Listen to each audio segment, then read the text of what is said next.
السلام عليكم حبوباتي، أهلا وسهلا من جديد في قناتي قناة أم دينا للطبخ الجزائري. اليوم جاو صحاب بني يراجعوا مع بعضهم لي كونترول. قلت بوركوا با ندير لهم بريوش يتقهووا به، وكيما درتو جا هاي النتيجة قدامكم. حبيت نتقاسموا معكم خاصة كي عادت وصفة سهلة واقتصادية. كما راكم تشوفوا جا خفيف. نبداو على بركة الله بالمقادير. عندنا 3 بيضات كاملين، واحدة صفار بيضاء، عندنا مبشور الليمون، نديرو قرصة ملح، فرينة، مغرفة خبيرة، عندنا شوكولا اتارتيني باش نديروه من داخل، البيض الصفار البيضاء اللي يبقى نديرو له شويه حليب وندهنو به، عندنا كاس حليب وكاس زيت طبعا، ونلمو بالفرينة. ما فيهش مقادير يعني بزاف، ولا مقادير اقتصادية في متناول أي منزل. نبداو على بركة الله. كما راكم تشوفوا المقادير، نبداو على بركة الله تحضير هذا الوصفة. نبداو إن شاء الله.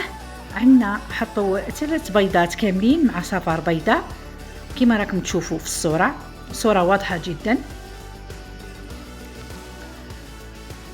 نزيدوا هنا كاس حليب ونبقاو نخلطوا الخليط مليح حتى ينسجم الكل مع بعضه. خلطوه مليح الحليب والبيض طبعا. وهنا رانا درنا قرصة ملح، هنا درت قرصة ملح، ومن بعد نضيف كاس زيت تاني، نبقى نخلط مليح، وعند نضيف مبشور الليمون، لا مبشور البرتقال انا عندي، واللي عندها مبشور الليمون اللي توفر لك ديري. هنا حبوباتي زدت مغرفة تاع عشاء كبيرة، مغرفة كبيرة خميرة، ونبقى نزيد نخلط في الخليط، نخلط مليح حتى ينسجم هذاك الخليط، نخلطه مليح بالفويي طبعا. ونبدا نلم بالفرينة، نضيف الفرينة باش شوية ونخلط مليح كل وحده والفرينه تاعها. كاينه الفرينه اللي تشرب كل وحده وعينها وهي ميزانها.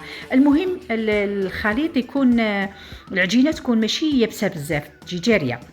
نبقى نخلط الخليط ولا نحط الفرينه ونلم مليح حتى نتحصلوا على عجينه طريه، ما يجيش العجينه يابسه. كما راكم تشوفوا لازم تكون طريه باش يجينا البريوش تاعنا يجي خفيف.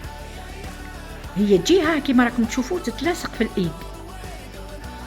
ومن بعد العجينه تاعنا هذه نغطيوها ببابي فيلم ونخليوها ترتاح لمده 4 ساعات.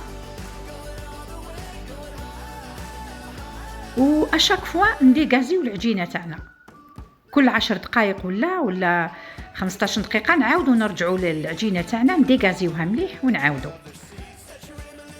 نديغازيوها خطرتين 2 فوا. لا 3 فوا نبداو نخدموا البريوش تاعنا. البريوش تاعنا طبعا راح نديروه على شكل دي بول. هنا كما راكم تشوفوا العجينه اني درتها غطيتها بوغ لا 2 فوا. ومن بعد ندهن البلاطو تاعي بشويه زيت، ونبدا مباشره نحضر. بعد ما كنت ذوبت الشوكولا، ولا نستعمل شوكولا اتارتيني، ولا نستعمل كونفيتور، ولا لا كريم باتيسير، ولا انتي واش عندك في الدار. هنا نبدا نخدم لي بول تاوعي، نديرهم لي بول تكون يكونوا اكثر شويه من البيضه، حجم البيضه اكثر شويه من حجم البيضه، وندير لهم الشوكولا من داخل. هنا كما راكم تشوفوا اني ديغازيتو بور لا 3 فوا، واني بديت نخدم. هنا الشوكولا حضرتها ذوبتها كما راكم تشوفوا في الصوره، واستعملت ثاني شويه شوكولا تارتيني. هنا اني بديت نحضر في لي بول تاوعي، درت لهم شوكولا من داخل، وكما راكم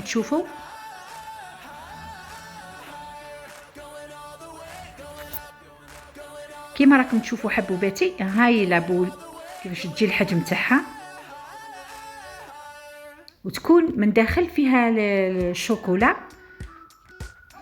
ودوك نخدموها كيما راه خرج لي وقيله واحد 15 حبه، واللي تحب اكثر ضعف المقادير.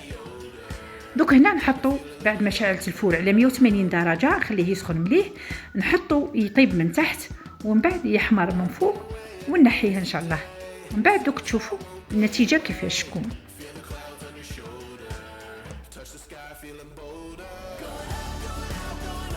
كيما راكم تشوفوا هنا راني دهنتو ببيض بصفر البيضه اللي بقالي، درت لها شويه حليب ودرت له شويه كاوكاو من فوق. هاي النتيجه في الاخير كيفاش جا بعد ما طيبته من تحت طيبته من فوق. شوف النتيجه الله يبارك. جربوا الوصفه حبيباتي وما كنتش رايحين تندموا. الله يبارك، جا بريوش خفيف وهشيش. ولا عجبتكم القناه اشتركوا في القناه ويعطيكم الصحه والى الملتقى ان شاء الله، الى وصفه اخرى ان شاء الله.